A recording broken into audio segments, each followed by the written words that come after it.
उत्तराखंड चुनाव को लेकर आम आदमी पार्टी की तैयारी तेज। कर्नल कोठियाल ने बच्चों से किया वादा, सरकार बनते ही स्कूलों की दशा सुधारेंगे।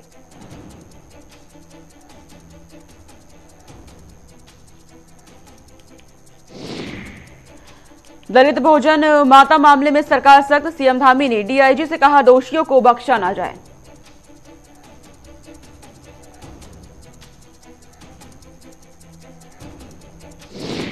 बीजेपी प्रदेश अध्यक्ष मदन कौशिक ने दिया बड़ा बयान, हम उत्तराखंड में फिर बनाएंगे सरकार, पुष्कर सिंह धामी ही होंगे मुख्यमंत्री।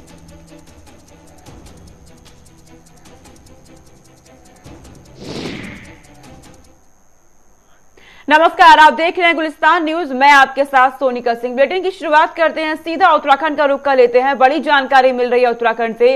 उत्तराखंड के सीएम पुष्कर सिंह धामी उत्तराखंड के दौरे पर रहेंगे। अलग अलग जिलों के दौरे पर वो लगातार हैं। विकास की सौगात दी जा रही है उत्तराखंड वासियों को और जानकारी मिल रही है आज भी उत्तराखंड के दौरे पर रहेंगे सीएम धामी। और इस दौरान नंदानगर चमोली में विजय संकल्प रैली में शामिल होंगे सीएम धामी। बड़ी जानकारी, सीएम विजय संकल्प रैली से कार्यकर्ताओं में जोश भरने का काम करेंगे। ऋषिकेश में रविवार एक नए उत्तराखंड का कार्यक्रम में भी जाएंगे सीएम धामी। दरअसल विधानसभा चुनाव के मद्देनजर उत्तराखंड के दौरे पर लगातार हैं सीएम धामी। विकास परियोजनाओं की शिलान्यास की जा रही है, लोकार्पण उत्तराखंड वासियों को लगातार दिया जा रहा है। विजय संकल्प रैली निकाली जा रही है जिसका आगाज किया गया था बीजेपी के राष्ट्रीय अध्यक्ष जेपी नड्डा की तरफ से और उसके बाद अलग अलग विधानसभा क्षेत्रों में ये रैली पहुंच रही है। 70 विधानसभाओं में पहुंचाने का लक्ष्य रखा गया है।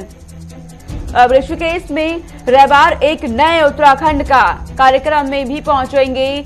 तो नए उत्तराखंड जिस तरीके से सीएम धामी की तरफ से लगातार कहा जाता है 2025 तक राज्य को अग्रणी राज्य बनाया जाएगा। संवाददाता धनराज गर्ग मेरे साथ जुड़ गए हैं तमाम जानकारी के साथ। धनराज, उत्तराखंड के सीएम धामी आज भी दौरे पर रहने वाले हैं, जानकारी दीजिएगा आज उनके कार्यक्रम की। सोनिका, बिल्कुल जिस तरीके से 2022 का चुनाव को देखते हुए मुख्यमंत्री पुष्कर सिंह धामी लगातार एक्शन मोड में नजर आ रहे हैं। तमाम जिलों का वो कहीं ना कहीं दौरा कर रहे हैं और जिस तरीके से आज का कार्यक्रम की बात करें तो आज वो चमोली पहुंचेंगे और वहां पर जो विजय संकल्प रैली बीजेपी की तरफ से निकाली जा रही है उसमें प्रतिभाग करेंगे और उसके बाद वो ऋषिकेश पहुंचेंगे जहां पर रविवार कार्यक्रम में वो प्रतिभाग करेंगे। तो कहीं ना कहीं लगता है कि जिस तरीके से 2022 का चुनाव नजदीक आ रहा है सोनिका, उसको देखते हुए पुष्कर सिंह धामी लगातार एक्शन मोड में और तमाम कार्यक्रम में वो प्रतिभाग कर रहे हैं और जो विकास की योजनाएं हैं उनका शिलान्यास करते हुए भी मुख्यमंत्री पुष्कर सिंह धामी नजर आ रहे हैं। क्योंकि आपने हाल ही में देखा होगा सोनिका के किस तरीके से मुख्यमंत्री पुष्कर सिंह धामी तमाम तरह की योजनाएं जनता के हवाले कर रहे हैं, चाहे वो महिला से जुड़ी योजनाएं हो, बेरोजगारों से जुड़ी योजनाएं हो या युवाओं से जुड़ी योजनाएं हो, तमाम तरह की योजनाएं वो लगातार निकाल रहे हैं और जिसका लाभ सीधा जनता को मिल रहा है। अब देखने वाली बात होगी कि 2022 के चुनाव में इन योजनाओं का लाभ कितना बीजेपी को मिलता है और कितना नहीं। जी सोनिका, यानी धनराज, देखा जाए तो तमाम मुद्दों को छोड़कर बीजेपी अपना विकास को लेकर के मुद्दा बना रही है जीत दर्ज करने के लिए 2022 में, ताकि विकास की राह पर जीत दर्ज की जाएगी। लगातार ये कहा जा रहा है। जी बिल्कुल सोनिका, जिस तरीके से देखा जाए कि मुख्यमंत्री पुष्कर सिंह धामी योजनाओं पे योजनाएं निकाल रहे हैं और विकास कार्य कर रहे हैं तो कहीं ना कहीं इसको मुद्दा बनाने की कोशिश बीजेपी जरूर करेगी 2022 के चुनाव में। क्योंकि सत्ता में इस समय बीजेपी पार्टी है, चाहे केंद्र की सत्ता हो या फिर राज्य की सत्ता हो, दोनों ही जगह पर डबल इंजन की सरकार कहने वाली सरकार इस समय चल रही है। तो कहीं ना कहीं इसमें कहा जा सकता है कि जो विकास योजना है वो जनता तक पहुंचाने के लिए विजय संकल्प रैली निकाली जा रही है, तमाम तरह की योजनाएं निकाली जा रही हैं और जनता तक पहुंचे उसके लिए प्रचार प्रसार भी किया जा रहा है। तो कहीं ना कहीं लगता है कि जो 2022 का चुनाव होगा सीधा सीधा बीजेपी विकास कार्यों पर ही लड़ेगी और उनके कार्यक्रम पर आपसे हम अपडेट लेते रहेंगे। फिलहाल बहुत शुक्रिया हमारे साथ जुड़ने के लिए। आगे रुख करते हैं, बड़ी जानकारी उत्तराखंड से सामने आ रही है। मंत्री पद से हरक सिंह रावत ने इस्तीफा दिया, ये बड़ी जानकारी इस वक्त मिल रही है उत्तराखंड से। कैबिनेट की बैठक के बीच में ही छोड़कर निकल गए हरक सिंह रावत। काफी समय से चुनाव न लड़ने की बात कह रहे थे।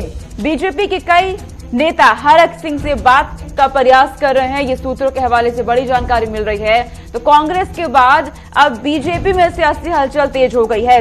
जैसे ही हरक सिंह रावत की तरफ से मंत्री पद से इस्तीफा दिया जाता है, उत्तराखंड से लेकर दिल्ली तक हलचल मच गई। बीजेपी के राष्ट्रीय अध्यक्ष जेपी नड्डा का दौरा उत्तराखंड में होना है और उससे पहले ही ये सियासी हलचल देखी जा रही है। बीजेपी के अंदर बीजेपी के कई नेता हरक सिंह रावत से बात करने का प्रयास करने में जुटे हुए हैं। कैबिनेट की बैठक को बीच में ही छोड़कर निकल गए और कहा जा रहा है इसी की वजह से सियासी हलचल मची हुई है। विधानसभा चुनाव बेहद नजदीक है। अब ऐसे में जिस तरीके से इस्तीफा दिया जाता है मंत्री पद से, बड़े दिग्गज नेताओं में नाम आता है हरक सिंह रावत का। कई नेताओं की तरफ से मनाने का प्रयास फिलहाल उन्हें किया जा रहा है और कहा जा रहा है कि मेडिकल कॉलेज के प्रस्ताव को लेकर के नाराजगी जाहिर की गई थी। विशाखा चौधरी संवाददाता मेरे साथ जुड़ गई हैं तमाम जानकारी के साथ। विशाखा, कांग्रेस के बाद अब वही हलचल हम बीजेपी में देख रहे हैं। जेपी नड्डा का दौरा होना है, लेकिन उससे पहले ही जो सियासी हलचल मची है उत्तराखंड से लेकर दिल्ली तक में हड़कंप मच गया है। तो सोनिका, देखिए जिस तरह से कल हरीश रावत कांग्रेस से जब उनका ट्वीट आया तो उत्तराखंड की जो सियासत है वो गर्मा गई और उसके बाद जब वह तस्वीर साफ हुई तो भारतीय जनता पार्टी से जो खबर निकल कर आई हरक सिंह रावत के इस्तीफे की, जाहिर तौर पर उससे उत्तराखंड से लेकर दिल्ली तक की जो सियासत है उसमें हलचल मच गई। और जिस तरह से हरक सिंह रावत के इस्तीफे देने की बात सामने आई, हालांकि उनके इस्तीफे को लेकर देर रात तक जो चर्चाएं हैं वो होती रही कि किस वजह से इस्तीफा दिया जा रहा है, क्योंकि नाराजगी उनकी कई महीनों से देखी जा रही है। शायद एक मेडिकल कॉलेज को लेकर उनकी नाराजगी है, वो अक्सर जाहिर करते हैं। मीडिया से मुखातिब होते हुए भी उन्होंने कई बार कहा है कि इस बार का चुनाव लड़ने में उनकी कोई दिलचस्पी नहीं है। ये बातें हैं जो उन्होंने समय समय पर कही है, जो इस बात को दर्शाती है कि लंबे समय से जो उनकी नाराजगी है वो चल रही है। हालांकि जो यहाँ से राजधानी देहरादून से रायपुर विधायक है उमेश शर्मा काऊ, उनकी तरफ से कहा गया है कि जो नाराजगी थी हरक सिंह रावत की उसको दूर कर लिया गया है। पार्टी के सभी मंत्रियों के साथ मिलकर जो बैठक की गई है उसमें नाराजगी अब उनकी दूर हो गई है और ऐसी कोई बात अभी नहीं है। इस्तीफे की उन्होंने जो खबर है उसको दरकिनार करते हुए उन्होंने कहा है कि ऐसा। चलिए विशाखा, मौसम सर्दी का है लेकिन चुनावी सरगर्मियां बढ़ने लगी है। बहुत शुक्रिया तमाम जानकारी हम तक पहुंचाने के लिए। आगे रुक कर लेते हैं। उत्तराखंड विधानसभा चुनाव की तैयारियों के मद्देनजर भारत निर्वाचन आयोग की टीम 2 दिवसीय दौरे पर देहरादून आई। इस मौके पर मुख्य चुनाव आयुक्त सुशील चंद्र ने कहा कि इस बार चुनाव प्रचार के लिए 601 मैदान और 277 भवनों की पहचान की गई है। उम्मीदवारों को इन्हें पहले आओ पहले पाओ के आधार पर आवंटित किया जाएगा। मुख्य चुनाव आयुक्त सुशील चंद्र ने प्रेस कॉन्फ्रेंस करते हुए कहा कि उत्तराखंड की मौजूदा सरकार का 23 मार्च को कार्यकाल समाप्त हो रहा है। कानून व्यवस्था सहित तमाम शासन प्रशासन के सुझाव की समीक्षा हो चुकी है। इस बार कोविड के कारण 623 मतदान केंद्र बढ़ाए गए हैं। मतदान के समय को भी 1 घंटे बढ़ा दिया गया है। तो कोरोना को देखते हुए मतदान के समय को 1 घंटा बढ़ाया गया चुनाव आयुक्त की तरफ से।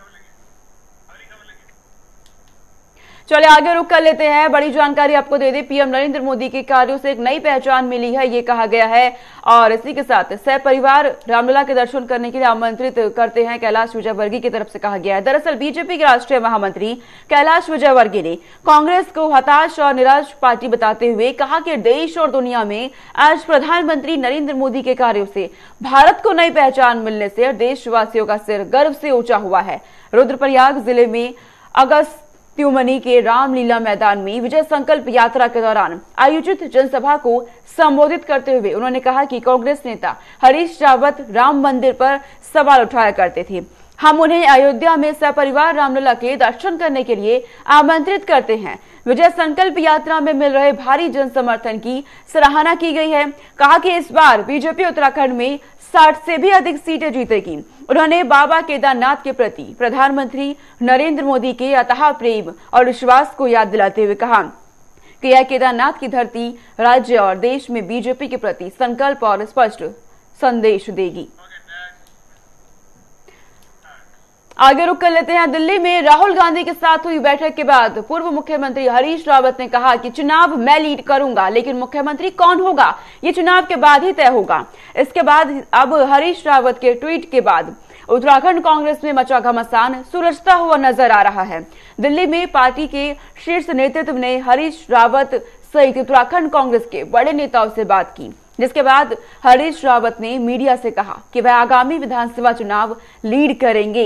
वहीं उत्तराखंड के पूर्व मुख्यमंत्री हरीश रावत ने इस मामले में आम आदमी पार्टी पर निशाना साधा। उन पर निशाना साधा गया था और उन्होंने सोशल मीडिया पर लिखा, मेरा ट्वीट पढ़कर बीजेपी और आम आदमी पार्टी को मिर्ची लग गई। मामला अब सुलझता हुआ नजर आ रहा है, जिस तरीके से हरीश रावत की नाराजगी सामने आई थी। आगे रुक कर लेते हैं, बड़ी जानकारी उत्तराखंड से सामने आ रही है। उत्तराखंड चुनाव को लेकर आम आदमी पार्टी ने तैयारियां तेज कर दी है। कर्नल कोठियाल ने बच्चों से वादा किया है। दरअसल कर्नल कोठियाल की तरफ से अब उत्तराखंड के बच्चों से वादा किया गया है, सरकार बनते ही स्कूलों की दशा सुधारेंगे। ये कर्नल कोठियाल की तरफ से कहा गया है। दिल्ली की तर्ज पर उत्तराखंड का विकास होगा, ये लगातार कहा जा रहा है आम आदमी पार्टी की तरफ से। उत्तराखंड से हमारे ब्यूरो चीफ धीरेन्द्र प्रताप सिंह मेरे साथ जुड़ गए हैं, सीधा रुख कर लेते हैं। धीरेन्द्र, कर्नल अजय कोठियाल जो लगातार ताल ठोक रहे हैं जीत का, और अब कहा जा रहा है कि बच्चों के स्कूली दिशा को सुधारेंगे, बच्चों से वादा किया गया है। अब उत्तराखंड के चुनाव में कोई भी कोर कसर नहीं छोड़ना चाहती कि वो सत्ता में आए या सत्ता की चाबी उसके हाथ में आए। इसके लिए आप देखेंगे कि जो दिल्ली मॉडल है, यानी सब कुछ फ्री देने का, वो लगातार वहां पे उनके नेता उसको फॉलो कर रहे हैं। वो चाहे मुख्यमंत्री अरविंद केजरीवाल हो, उप मुख्यमंत्री मनीष सिसोदिया हो, या उत्तराखंड में आम आदमी पार्टी के मुख्यमंत्री के चेहरे के तौर पे काम कर रहे कर्नल अजय कोठियाल हो, लगातार इस बात का दावा कर रहे हैं कि जिस तरह से दिल्ली में आम आदमी पार्टी ने विकास का एक मॉडल स्टेब्लिश किया है, बिल्कुल उसी की तर्ज पे उत्तराखंड में भी वो करेंगे। अब शिक्षा के मॉडल को लेकर के जो दिल्ली के स्कूलों का मॉडल है वो उत्तराखंड में लागू करने की बात आम आदमी पार्टी के नेताओं द्वारा की जा रही है। एक तरह से सोनिका देखें कि आम आदमी पार्टी समाज के हर तबके को छूने का, उनको अपने पक्ष में करने का, उनको अपने कामों से प्रभावित करने का, अपनी योजनाओं से प्रभावित करने का पूरी कोशिश कर रही है। अब देखने वाली बात ये होगी कि ये जो उनके बड़े बड़े दावे और वादे हैं वो आम जनता के समझ में कितना आता है। और बिल्कुल धीरे देखने वाली बात होगी आम आदमी पार्टी की तरफ से किए जा रहे दावे और वादे 2022 में क्या रंग दिखाते हैं। फिलहाल बहुत शुक्रिया धीरेन्द्र हमारे साथ जुड़ने के लिए। आगे रुख करते हैं, देश के 5 राज्यों में होने वाले विधानसभा चुनाव में उत्तराखंड भी शामिल है। यहाँ बीजेपी की सरकार है और पुष्कर सिंह धामी मुख्यमंत्री हैं। अगले साल यहाँ होने वाले विधानसभा चुनाव में भारतीय जनता पार्टी में को ये विश्वास है कि पार्टी उत्तराखंड में सत्ता में वापसी करेगी। राज्य बीजेपी इकाई का ये मानना है कि प्रधानमंत्री नरेंद्र मोदी का आशीर्वाद और राज्य सरकार का ट्रैक रिकॉर्ड 2022 की शुरुआत में आगामी विधानसभा चुनावों में उसकी जीत को सुनिश्चित करेगा। उत्तराखंड में होने वाले विधानसभा चुनाव को लेकर बीजेपी चीफ मदन कौशिक ने साफ किया कि पार्टी अपने मुख्यमंत्री पुष्कर सिंह धामी के नेतृत्व में चुनाव लड़ने जा रही है और फिर से सत्ता में आने पर धामी ही सीएम होंगे। उत्तराखंड बीजेपी अध्यक्ष ने आगे ये भी दावा किया है कि पार्टी ने पिछले चुनाव में किए गए हर वादे को पूरा किया है। आगे रुक कर लेते हैं, बात उत्तराखंड की करेंगे। यूपी के बाद अब उत्तराखंड में डीए बढ़ाया गया है, ये जानकारी मिल रही है। दरअसल उत्तर प्रदेश के बाद अब उत्तराखंड में भी सरकारी कर्मचारियों को सौगात मिली है। उत्तराखंड में 2.5 लाख कर्मियों और पेंशनरों को 3% डीए बढ़ाया गया। इसके साथ ही कर्मचारियों का डीए बढ़कर 31% हो जाएगा। शासकीय प्रवक्ता सुबोध उनियाल ने इसकी जानकारी दी। इससे पहले उत्तर प्रदेश में भी महंगाई भत्ते में 3% की वृद्धि संबंधी शासनादेश जारी किया गया था। बढ़ा हुआ डीए जुलाई 2021 से देय होगा और यह मौजूदा 28% से बढ़कर 31% हो जाएगा। प्रदेश के 16 लाख से अधिक श्रमिक इसका फायदा पाएंगे। चलिए आगे रुक कर लेते हैं। उत्तराखंड में विधानसभा के चुनाव होने हैं और उससे पहले दिल्ली के सीएम अरविंद केजरीवाल की तरफ से बयान आता है। उनकी तरफ से उत्तराखंड वासियों से कहा जाता है, खासकर महिलाओं से, कि महिला हमें ही वोट देंगी चाहे उनके पति कहीं भी वोट दे। आपको बता दें, हल्द्वानी में आम आदमी पार्टी की ओर से मातृ शक्ति संवाद कार्यक्रम आयोजित किया गया। दिल्ली में महिला सशक्तिकरण की दिशा में काम कर रही विधायक आतिशी भी इसमें शामिल रही। पत्रकार वार्ता करते हुए उन्होंने कहा कि उत्तराखंड की महिलाएं पुरुषों से 2 कदम आगे रहती हैं। राज्य आंदोलन में भी यहाँ की महिलाएं अग्रणी रही, लेकिन आज इतने साल बाद भी बच्चों को जन्म देते वक्त यहाँ की महिलाओं की जान चली जाती है। उनके लिए स्वास्थ्य सुविधाएं तक नहीं है। इससे अधिक शर्मनाक बात और हो ही नहीं सकती। आतिशी ने कहा कि उनका दुख केवल आम आदमी पार्टी ही दूर कर सकती है। उत्तराखंड के मुख्यमंत्री पुष्कर सिंह धामी ने उस मामले में जांच के आदेश दे दिए हैं जिसमें चंपावत के एक स्कूल में भोजन माता के पद से एक महिला को दलित होने के कारण हटाने की बात सामने आई थी। यह मामला तब सुर्खियों में आ गया था जब चंपावत जिले के इस स्कूल में स्वर्ण वर्ग के छात्रों ने मिड डे मील खाने से मना कर दिया था क्योंकि वह एक दलित महिला द्वारा पकाया जा रहा था। इसके बाद स्कूल पर दलित कर्मचारी को हटाकर सवर्ण वर्ग की महिला को भोजन माता के तौर पर नियुक्त करने के आरोप लगे थे। चंपावत जिले के सूखीडांग गांव में स्थित एक स्कूल के इस मामले में जांच कराने के लिए सीएम धामी ने कुमाऊं अंचल की डीआईजी नीलेश आनंद भरने को निर्देशित किया है और कहा है कि दोषियों के खिलाफ सख्त कार्रवाई की जाए। पीटीआई की खबर के मुताबिक आपको बता दें कि भरने का यह निर्देश भी दिया गया है कि उन लोगों पर भी नजर रखें और लगाम रखी जाए जो इस मामले से जुड़े गलत तथ्य और अफवाहें उड़ा रहे हैं। इधर भोजन माता की नियुक्ति पर उठे सवालों के बाद स्कूल प्रबंधन ने दावा किया कि इस पद के लिए हुई चयन प्रक्रिया में सभी नियमों का पालन किया जाएगा।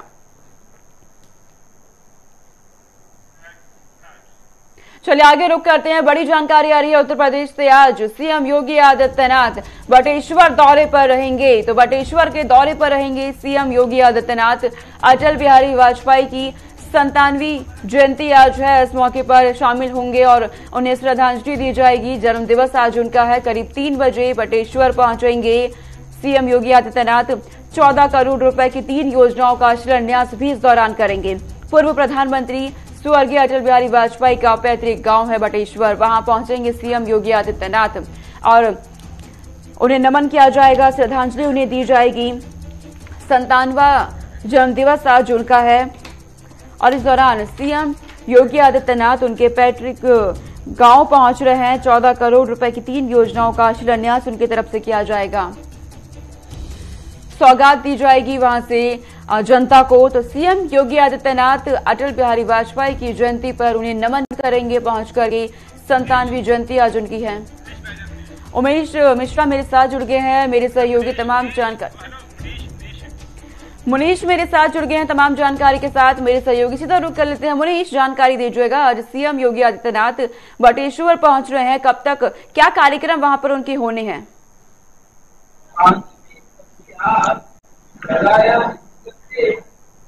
मनीष, आपको आवाज आ रही है? जी आ रही है। मनीष, जानकारी दीजिएगा, सीएम योगी आदित्यनाथ बटेश्वर आज पहुंच रहे हैं, क्या कुछ कार्यक्रम तय है आज उनके? जी बिल्कुल सोनिया, मैं बता दूं जिस तरीके बटेश्वर योगी आदित्यनाथ पहुंच रहे हैं सीएम योगी, अगर देखा जाए तो जो पूर्व प्रधानमंत्री अटल बिहारी वाजपेयी थे उनका 96वां जन्मदिन है आज 25 दिसंबर को। लेकिन उसी दौरान पहुंच रहे हैं बटेश्वर का उनका पैतृक गांव है बटेश्वर। अगर देखा जाए तो कहीं ना कहीं कई करोड़ों की सौगात आगरा को आज मिलेंगी। अगर बटेश्वर की बात कही जाए तो जिलाधिकारी प्रभु एन सिंह ने बताया था कि 14 करोड़ की सौगात सिर्फ बटेश्वर को ही मिलेंगी, उसके अलावा कई करोड़ों की सौगात आज आगरा को मिल सकती है। और साथ ही ये जानकारी अटल बिहारी वाजपेयी की आज जयंती है, इस अवसर पर पहुंच रहे हैं, कैसा माहौल आप देख रहे हैं उनके पैतृक गांव में बटेश्वर में? बिल्कुल, मैं बता दूं अगर देखा जाए तो लोगों में एक अलग ही जज्बा होता है। जैसे कि सीएम योगी आज वहां पे पहुंच रहे हैं, कई खबरों की बात कही जाए, सूत्रों की बात कही जाए तो कई करोड़ों की सौगात अगर उसे मिलेंगी तो आप समझ सकते हैं इस चीज को कि लोगों में किस तरह की माहौल रहता है।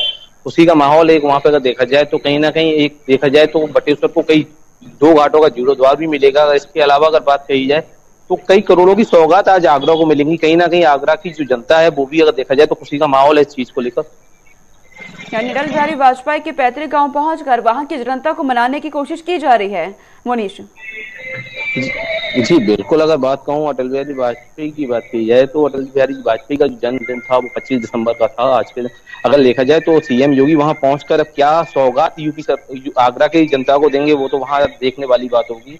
लेकिन अगर बात की जाए तो जीर्णोद्वार हो या संकुल हो, लाइब्रेरी हो, इसके अलावा कई चीजें आगरा को मिलेंगी, आज बटेश्वर को मिलेंगी, बटेश्वर की जनता को, जिसे देखकर काफी खुशी देखी जा रही है जनता को। चलिए मनीष, बहुत शुक्रिया तमाम जानकारी हम तक पहुंचाने के लिए, हमारे साथ जुड़ने के लिए। तो सीएम योगी आदित्यनाथ बटेश्वर पहुंचेंगे आज। चलिए आगे रुक कर लेते हैं। एक और बड़ी जानकारी सामने आ रही है, निराश्रित गौवंशों के लिए 31 गौवंश आश्रय स्थल बनेंगे, ये बड़ी जानकारी मिल रही है। निराश्रित गौवंशों के लिए 31 गौवंश बनाए जाएंगे और कल होगी गौवंश स्थलों की भूमि पूजन। भूमि पूजन कल होनी है। प्रत्येक गांव में बनेंगे गाय के लिए रोटी बैंक। जन सहयोग से होगा गौवंश स्थलों का निर्माण। डीएम मानवेंद्र सिंह ने प्रेस कॉन्फ्रेंस करके ये जानकारी दी है। जन सहयोग से ये निर्माण कराया जाएगा। भूमि पूजन होना है कल, तो प्रत्येक गांव में बनाया जाएगा गायों के लिए रोटी बैंक बनाया जाएगा, जिससे जो पशु है, जो गाय है, उन्हें दर बदर भटकना ना पड़े। रोटी बैंक उनके लिए बनाया जाएगा। तो कल इसका भूमि पूजन होगा और उसके बाद तो गायों के लिए ये समर्पित कर दिया जाएगा। जन सहयोग से बनाया जाएगा गौवंश स्थलों के लिए। तो निराश्रित गौवंशों के लिए 31 गौवंश आश्रय स्थल बनाए जाएंगे। उन गायों के लिए जो हम देखते हैं अक्सर रोड किनारे या फिर रहती है। संबुज मिश्रा मेरे साथ जुड़ गए हैं फोन लाइन पे तमाम जानकारी के साथ। अंबुज, जानकारी दीजिएगा कि गायों के लिए काम किया जाना है, किस तरीके से ये पूरा निर्माण कार्य होगा?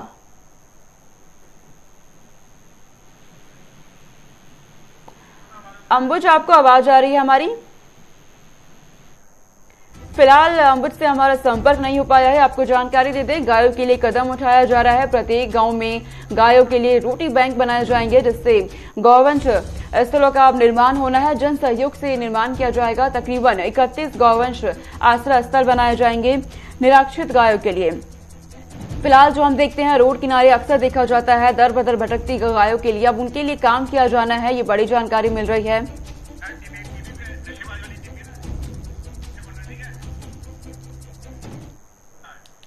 चलिए आगे रुक कर लेते हैं। जानकारी मिल रही है कि एक वर्दी पहने नशेबाज दरोगा ने सड़क पर हंगामा कर दिया। नशे की हालत में थे, शराब में के नशे में एक दरोगा ने जमकर हंगामा किया। दरोगा का हंगामा देख मौके पर भीड़ लग गई। सूचना मिलते ही पुलिस दरोगा को अपने साथ ले गई। हरदोई कोतावली क्षेत्र का ये मामला बताया जा रहा है। तस्वीरों में भी आप देख सकते हैं, एक शराब के नशे में दरोगा ने जमकर हंगामा किया है। लोग आसपास खड़े हैं, बीच सड़क पे ये हंगामा किया जा रहा है। तो नशेबाज दरोगा ने किस तरीके से हंगामा किया है, तस्वीरों में आप साफ देख रहे हैं। हंगामा देख आसपास लोगों की भीड़ भी जुट गई। हालांकि सूचना मिलते ही पुलिस दरोगा को अपने साथ भी ले गई, लेकिन जिस तरीके से हंगामा किया, सवाल उठते हैं कि आखिर जो सुरक्षा के लिए खड़े होते हैं वो खुद इस तरीके से शराब के नशे में बीच सड़क पर हंगामा करते पाए गए हैं। तो नशे की हालत में ये दरोगा पाए गए हैं बीच सड़क पर हंगामा करते हुए।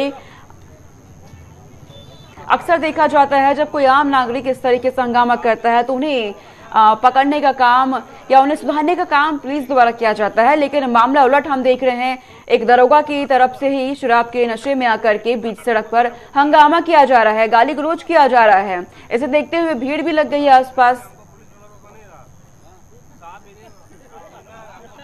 हालांकि दरोगा को बाद में ले जाया गया, तमाम पुलिस अफसर वहां पर पहुंचे, लेकिन तस्वीर आपके सामने है इस वक्त किस तरीके से बीच सड़क पर हंगामा किया जा रहा है। एक दरोगा की तरफ से वर्दी पहने ये हंगामा किया गया है। लेकिन इसी बीच एक बड़ी जानकारी मिल रही है, क्रिसमस और नए साल के लिए पाबंदियां लागू कर दी गई हैं। केंद्र और राज्य सरकारों की तरफ से नई गाइडलाइन जारी की गई है। ओमिक्रॉन वेरिएंट के खतरे को देखते हुए महाराष्ट्र में क्रिसमस और नए साल की पार्टियों पर बैन लगा दिया गया है। हरियाणा, गुजरात, यूपी समेत कई राज्यों में आज से नाइट कर्फ्यू लागू किया गया। क्रिसमस आज है और नया साल आने वाला है, ऐसे में पाबंदियां पहले ही लगा दी गई हैं ताकि लोग किसी तरह की गैदरिंग ना कर सके, लापरवाही ना बरत सके। केंद्र और राज्य सरकार मिलकर के अलर्ट है, दोनों ही तमाम पाबंदियां लगाई जा रही हैं, कदम उठाए जा रहे हैं। केंद्र सरकार की तरफ से राज्य सरकारों को भी कहा गया है। हालांकि दिल्ली की सरोजनी मार्केट में ऑड इवन नियम को लागू किया गया है भीड़ को नियंत्रित रखने के लिए। तो आज क्रिसमस के मौके पर आप लोग भी अपना बहुत ध्यान रखिए, किस तरह की गैदरिंग ना करें, जो राज्य सरकारों की तरफ से गाइडलाइन जारी की गई है, क्योंकि भीड़ अगर इकट्ठी होती है तो ओमिक्रॉन के बढ़ने का चांसेस बढ़ने लगते हैं। तो देश भर में मामले 300 से ऊपर बढ़ चुके हैं। ऐसे में केंद्र सरकार की तरफ से लगातार निर्देश दिए जा रहे हैं राज्य सरकारों को कि सख्त पाबंदियां उठाई जाए। हाई लेवल मीटिंग की जा रही है और अब क्रिसमस और नए साल को नजदीक देखते हुए ये फैसला लिया गया है, पाबंदियां लागू कर दी गई हैं। वहीं एक और बड़ी जानकारी, चंडीगढ़ में संयुक्त किसान मोर्चा की आज अहम बैठक होने वाली है। दोपहर बाद कन्वेंशन सेंटर में ये बैठक होगी। बड़ी जानकारी इस वक्त मिल रही है।